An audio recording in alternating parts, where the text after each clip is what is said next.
From ABC News Radio, KMET 1490 in Southern California. This is Biz Ninja Entrepreneur Radio with your host, Tyler Jorgensen. Welcome out to Biz Ninja Entrepreneur Radio. I'm your host, Tyler Jorgensen, and today we're going to talk with Korey Shaffer, who is running the Til Valhalla Project. Korey, thanks for coming out, man. I appreciate it. Pleasure's all mine. And anytime we get to get out there and really tell the story about, how it became and the impact that we're doing, it's always a good time. So we're going to go through all that. We're going to talk about why you're doing it, what it is you're doing, and everything.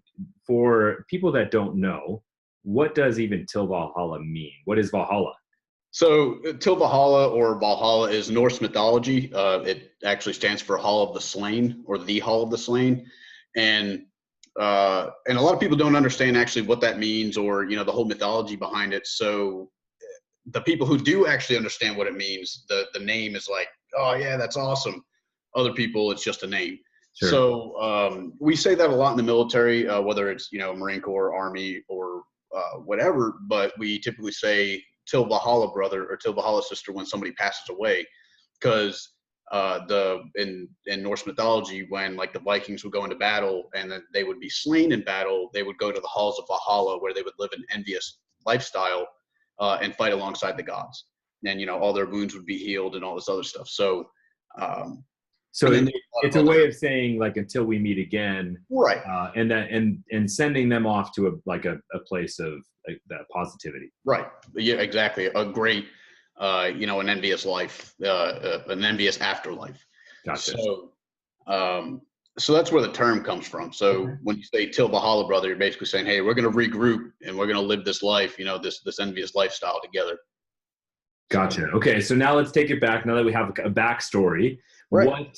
What is the Til Valhalla Project, and why did you create it?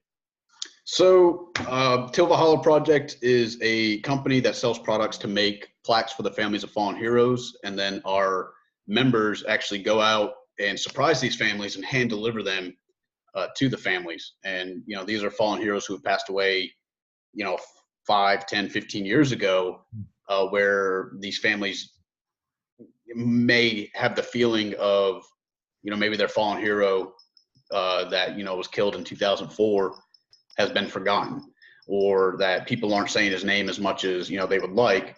So our objective is to go in there, rekindle the flame, and then show them personally, with a memorial plaque, that hey, this is our way of expressing our gratitude. And then on top of that, what we'll do is we will post on Facebook, and something new I'm about to do is start running a Facebook ad to our Wall of Heroes, so that people every day, and it'll be ongoing for the rest of the company, every day people will be able to go through a list and see all these fallen heroes and have an opportunity to see their stories or see their legacies and help their legacy live on forever. Because I believe that you don't ever truly die until the last time someone says your name, or speaks your name, or tells your legacy. So I like that Macklemore lyric.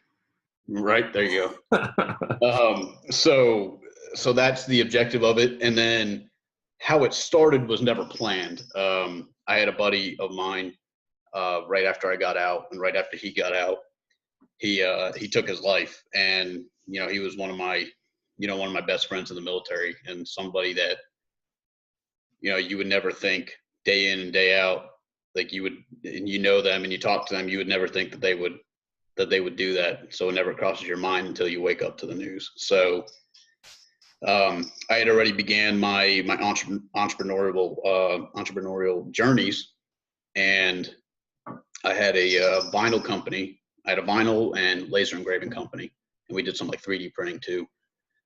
And that was all around Jacksonville, Florida. And basically I would go out and, put vinyl on cars and all that other stuff. Like my wife and I would do it. And then, like I said, one day I kind of woke up and I had some orders to do, and then, found out in the oddest way is, you wake up, you go on Facebook to do your daily rounds. And then, somebody said, Til Valhalla brother.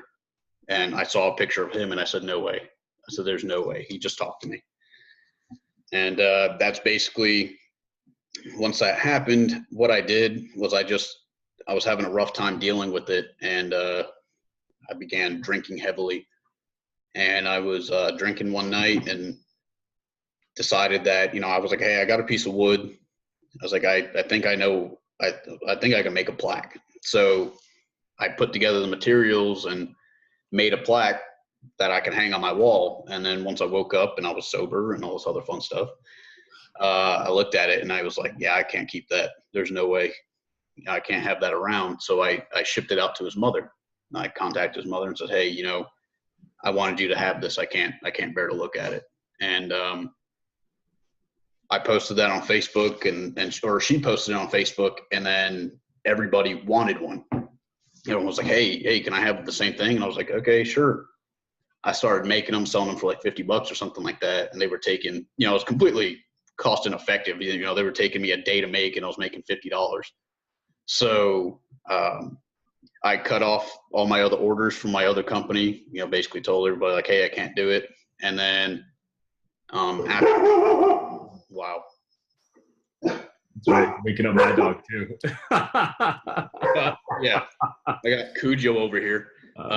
So after I made, after I fulfilled all those orders and stuff, I actually had another brother pass away. And it just became this thing where everybody knew I was giving away plaques for free to the families, and then people just started requesting them more and more and more. And I wasn't actually selling. I stopped selling the plaques and stuff because they were just taking far too long. And I was like, $5,000 in the hole of just giving back. And then that's when it came up, and we're like, hey, we need to come up with a name for this, and we need to find a revenue source. So we started selling t-shirts. I put some t-shirts together. People started buying them like crazy. Started putting other small items together and came up with the name and the logo. And it's just been people who want to see me keep doing this and see, all of us keep doing this and impacting families. They're the ones who keep coming by and supporting us. So the plaques are something that you started off by giving away, and then you were selling some other ones, and realized though, like that the plaques weren't the business, and so you needed a way to make money to fund the plaques so you could keep doing the plaques because those were meaningful to the families. Right. And so the shirts fund the ability to give away the plaques. Is that right? Right. Yep. Shirts and any other products that we sell. Yeah. The plaques aren't, and then, there's a, cause I'm extremely emotionally attached to it. So, the fact that I can give a plaque away for free, and then 100 other people can get the same plaque doesn't make it feel any more special. Or if you put a dollar value on the plaque, you've kind of limited it. So now people can't buy plaques from me. You can't buy plaques. People try to all the time. They put obnoxious dollar values on them, $1,000 for a plaque, or, and they're priceless. The only way you're getting one from me is if it's free. And, that's just kind of the stance that we've taken on it. And then, and then we also don't take donations, and because we're not a nonprofit or anything like that, which is something that's been talked about a ton of times. Should we be a nonprofit? Should we do this? And it's like, no, we're not going to take any donations. We're just going to survive off the people who merely give a damn. Yeah. So you can, the way to show support is to buy the apparel and buy the other products on the Til Valhalla. What's the website? TilValhallaProject.com. Okay, cool. And so that's the best way for people to support you, right? Is to support you through, actually. And I'm a big believer in the best kinds of support, both people benefit, right? So like donations are always kind of an imbalance, right? It creates a weird relationship. I hate it. You can sell something that the person can and receive something. And if you can do that in a way that it also creates additional value down the, then that's a win for everyone. And that's right. Like the way I say everything, relationship over time. The way I say everything is give back, get back. If you're going to give back to the fallen heroes or their families, you should get back something, instead of me asking for handouts or, me preaching and trying to pull on everyone's heartstrings and trying to get them to give me money without work, and people do it all the day, all the time. I get messages every day. Hey, I want to donate X amount of dollars. I've turned down $10,000 donations from organizations, and it's just not what it's about. I don't like it. You're like, absolutely, you can buy $10,000 worth of shirts. We'd be happy to send them out to your team. Exactly what I do. Everybody who wants to donate, I say, hey, just buy $10,000 worth of shirts. I'm going to get helps in two ways. One, you get to help me advertise, and right. Two, you're going to help put, plaques in the front of families. So, yeah, very cool. Yeah, I've seen people do that when they'll actually have like donation, quote unquote, package levels. Right. These are all like basically merchandise or product based. Like, okay, you want to support at this price point? Here's what you're going to receive. Right. So exactly. It sets it up for them. But so as you're making this move and you're starting to grow, like how long ago did you start this? Just over a year. Okay. You're hitting that year mark. What challenges did you have to overcome to really get this moving? There's still challenges every day. It's boiled down to me. It's boiled down to a lot of things. We try to give away a lot, and then sometimes like we don't do our research properly. So we always get like a plaque made for a family or something like that, and then we will actually. So like we'll make a plaque, and then we're like, okay, we're gonna go send it to their parents.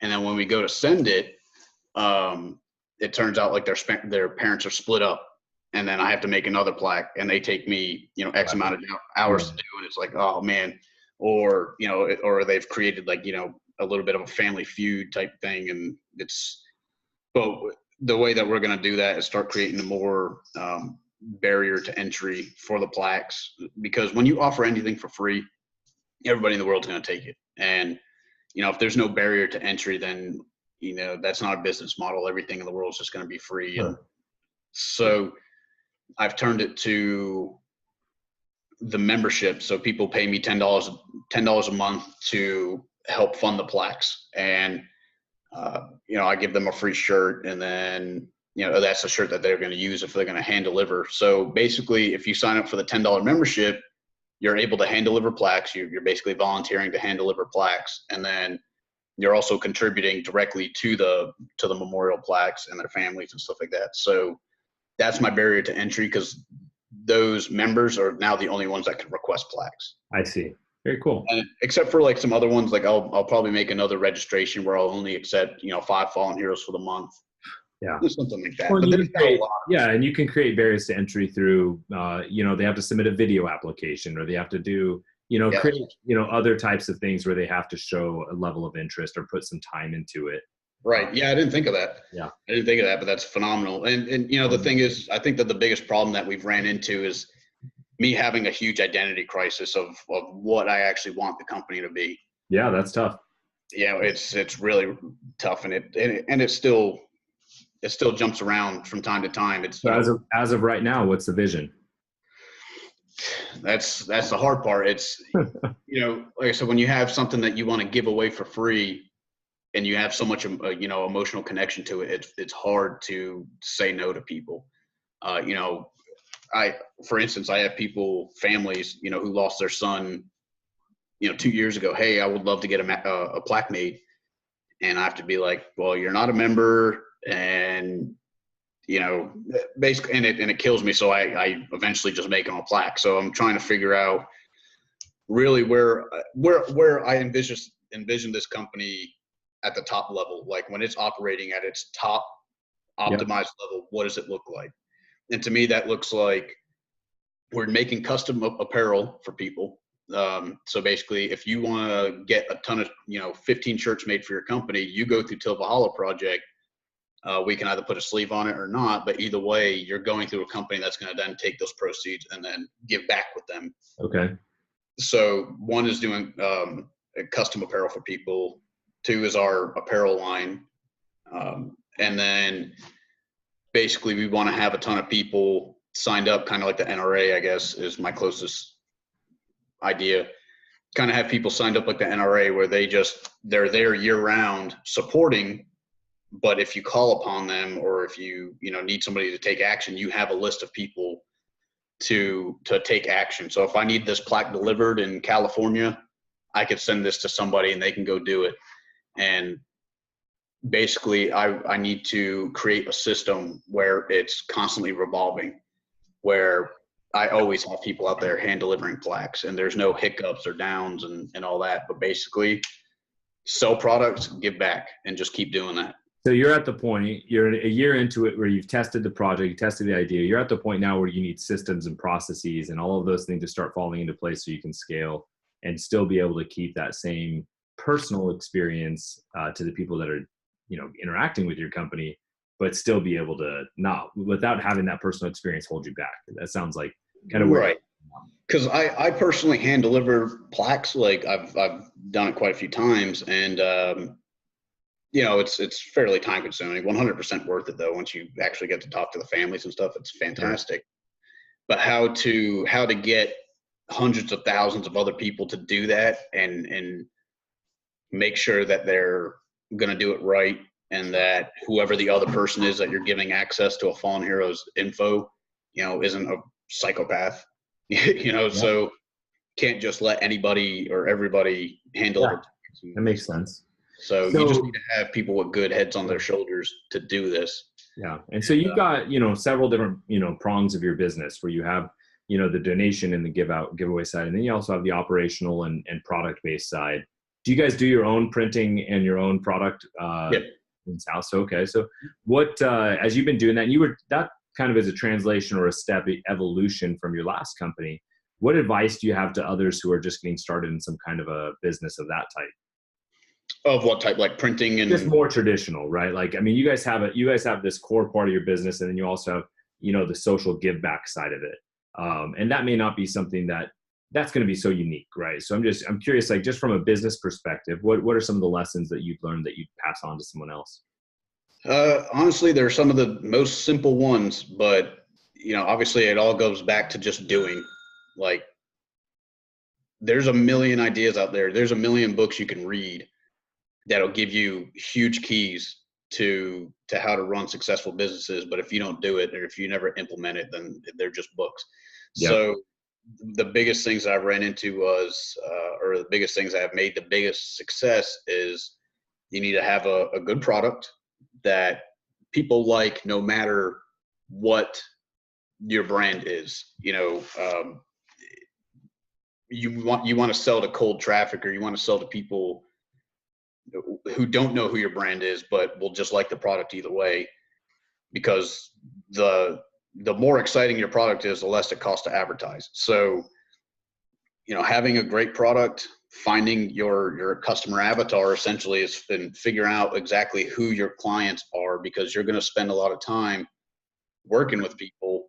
And if you don't have an idea of actually who you want to work with, you're going to get unreliable clients or customers. Sure. And then on top of that, you just need to be marketing 24/7. If you're not marketing,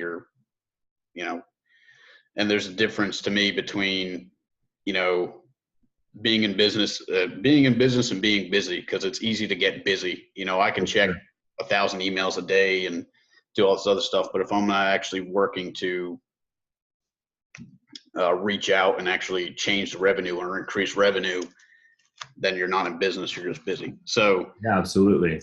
That makes sense. That's good advice for anybody. So Korey, I always ask this question. I've been asking this similarly for about 6 years now, right? So to me, business is all about creating the lifestyle we want, right? You're getting in business so that you can provide these amazing plaques to fallen heroes, but you're also doing it, hopefully, to create the life that you want to live. What's one major item on your personal bucket list that you're going to accomplish in the next 12 months? Next 12 months, I want to create a whole nother business. I want to get into real estate. So my objective with Til Valhalla Project is not merely to get financially, or to build a ton of wealth. That's the objective of any company. Like, say, if you're not bringing in money, then you're not in business. So kind of like some of the greatest entrepreneurs have done, Elon Musk and stuff like that. They've created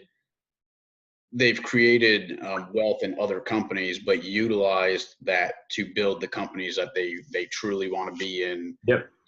He's building, he was in PayPal, but now he's doing his true thing, which is, SpaceX. That's what he's interested in. So Til Valhalla Project for me is something that's great. I don't have to capitalize a ton off it. but I want to start a real estate empire. Cool. So I'm utilizing all the things that I've learned through Til Valhalla Project, utilizing funnels and email marketing and all this other stuff, and really figuring out like, this is how you can build something great. And if you can do that with a company that's giving back, and you can build a great little or a huge empire that's not focused around you, but focused around the customer, then every other company after that should be pretty successful, I would think. So my goal in the next 12 months, of course I want Lamborghinis and all this other fun stuff, but I think the biggest goal in the next 12 months is to buy my first commercial property. Cool. Awesome. Very cool, man. Well, thank you for coming out and sharing with us about the Til Valhalla Project. I think it's neat what you're doing, and I think it's great that you're moving forward and just, making things happen, right? That was your big lesson. Just get out there and do stuff. And that's my call to action to everyone out there. It's your turn to go out and do something. Oh, yeah. Thank you for listening to Biz Ninja Entrepreneur Radio with Tyler Jorgensen. Please make sure to subscribe so you're first to hear new interviews and episodes. If you found this podcast to be valuable, please share it with a friend. Don't forget to visit our online dojo at bizninja.com to claim your reward for listening to the show.